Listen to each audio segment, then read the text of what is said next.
सर्वसामान्यांच्या हक्काचा आवाज जागर जनस्थान।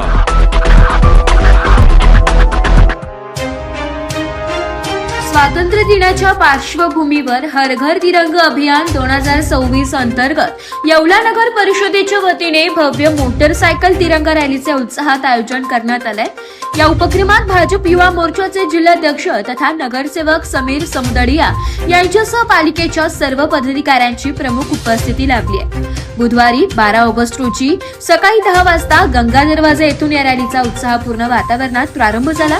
ही रॅली शहराच्या मुख्य मार्गावरून गंगा दरवाजा, काळा मारुती मेन रोड, आझाद मैदान, देवीचे खुंट, बुंदेलपुरा, पाटीलवाडा आणि डीजे रोड मार्गे जात टाटा टोपे स्मारक येथे पोहोचून संपन्न झाली आहे। नगराध्यक्ष राजेंद्र लोणारे यांच्या अध्यक्षतेखाली आणि मुख्याधिकारी तुषार आहेर यांच्या मार्गदर्शनाखाली आयोजित या रॅलीत उपनगराध्यक्ष सौ पुष्पा गायकवाड, सर्व नगरसेवक, नगरसेविका, पालिका अधिकारी, कर्मचारी तसेच नागरिक मोठ्या संख्येने सहभागी झाले होते।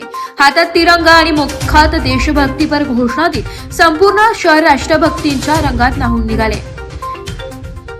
यावर्षी दरवर्षीप्रमाणे भारत सरकारने आयोजित केलेल्या हर घर तिरंगा या उपक्रमात येवला नगर परिषदेने सहभाग घेतला। या अंतर्गत विविध शाळात जाऊन आपण शपथ देतोय देशप्रेमाची। तसेच आज आपण तिरंगा बाईक रॅली आयोजित केली होती।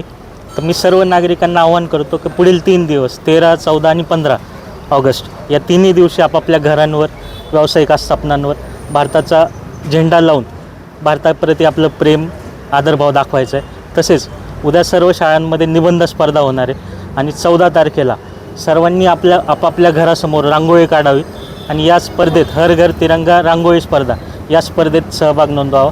त्यातील विजेत्यांना आकर्षक बक्षीस दिलं जाईल असं मी सर्वांना हे करतो आणि सर्वांना आपल्या पुढील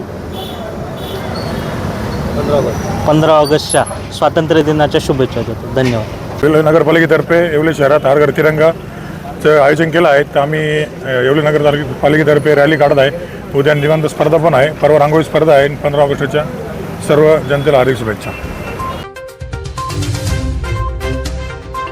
जागर जनस्थानसाठी सचिन वखारे, येवला।